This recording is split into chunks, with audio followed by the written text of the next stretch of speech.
I'm Dr. Haydene Lee, and I've been in practice since 1992, helping patients achieve optimal health and well-being.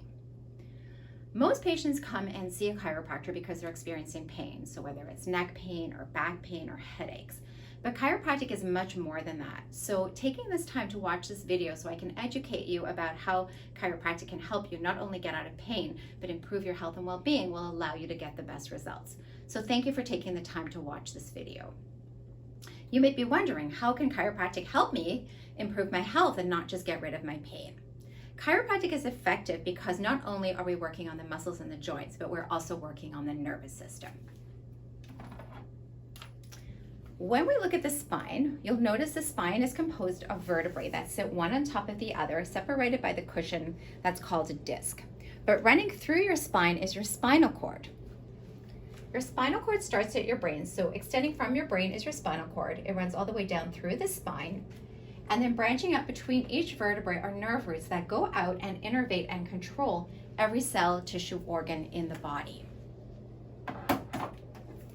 What tends to happen to us when we're exposed to stress and strain is bones in the spine, instead of them moving freely, can shift out of alignment and get stuck in the wrong position. Not only does that bone get stuck in the wrong position, but it can put pressure on that nerve, and so whatever that nerve is innervating will now not function properly.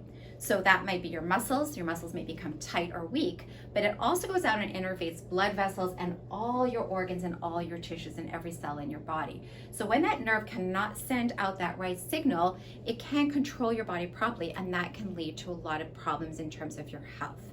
Many symptoms that patients may start to experience when they develop these misalignments are aches and pains, but other things can happen as well. So things like headaches, digestive problems, women can experience problems with their menstrual cycles, and so on and so forth.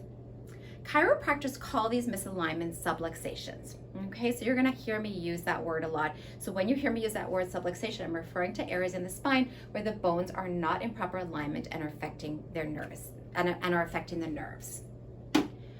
Things that cause subluxations are different kinds of stress in our life, and typically there's three kinds of stressors that we're exposed to. So emotional stress, as soon as we're feeling tense or nervous or anxious, we tend to tighten up, and that will affect our spine. But postural and physical stress are very big factors as well. So these days, most people are either sitting on their phones or on their computers, and they've got a lot of strain on their spine. But accidents, falls, and injuries also cause stress and trauma to the spine, including the birth process, which can put a lot of stress on a baby's spine. Other kinds of stress are also chemical stressors, so all those chemicals in the environment too impact our spine and our nervous system and create these misalignments in the spine. When we initially develop subluxations, we may not feel them, the same way as we can have high blood pressure, we can have small cavities in our teeth and not notice that we're there. We can start to develop these subluxations and not notice them. Usually by the time that we're getting symptoms, the subluxations have been there for some time, and that's why the problem is not just going away. And that's what usually will bring you into my clinic. What we're going to be doing today is we're going to be doing a subluxation checkup. I'm going to be looking for these subluxations in your spine. One of the things that we do, very simple test that we do to look for subluxations, is just looking at your posture. So one sign of subluxation is maybe you're carrying your head forward, or you have a shoulder that's high, or you have a hip that's high, or your spine is rotated. So we're going to be looking at that. When we develop subluxations, it can also affect our ranges of motion. So I'm going to be looking at how your spine is moving. Can you turn your head? Can you bend your back? And we're going to be looking for abnormal ranges of motion in your spine.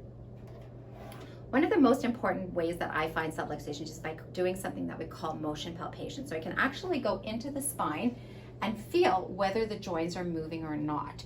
So we're going to have you lying on the table, and I'm going to feel each vertebrae in your spine. I'm going to challenge it and determine whether it's moving or not. Usually when I go to challenge a bone in the spine that's not moving, it's going to be tender. So most patients are quite surprised that I can find all these sore spots, or sometimes I may even find areas in your spine that are not functioning, that are tender when I touch them, that you didn't even realize that there's a problem.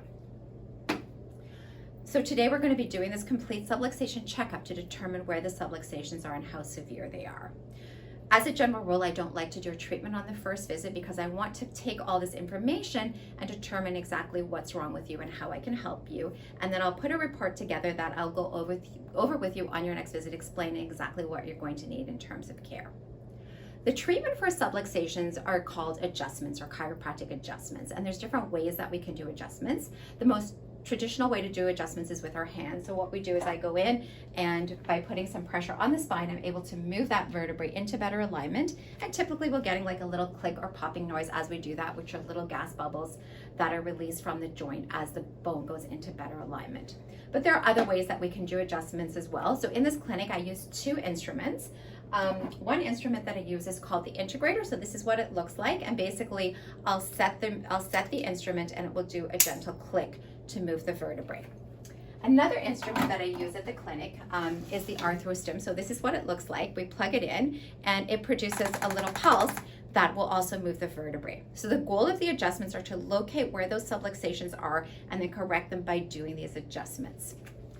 Typically, when we start your care, it takes several adjustments over a period of time to get the body to learn and hold the new positions, and also give the body an opportunity to heal.